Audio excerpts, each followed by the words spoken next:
Welcome back again mga kamanokis dyan. Yan, pinapanggan natin ang ating manok. Kasi yan, lagi kasi siyang nakakulong. Ngayon, papainitan natin para naman hindi mabalda. Nag-engage siya sa kanyang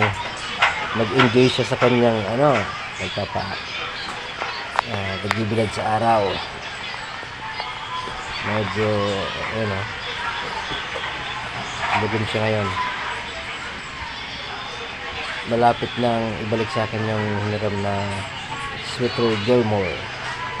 Ipapares natin siya sa dito. Pero hindi pa yan pwedeng ipares kasi pa 4 months pa lang. Gintay pa lang ilang buwan. Mga ilang buwan ba pwede gamitin ang manok na para naisalang? Comment naman kayo. Ibagan tayo sa pagmanok.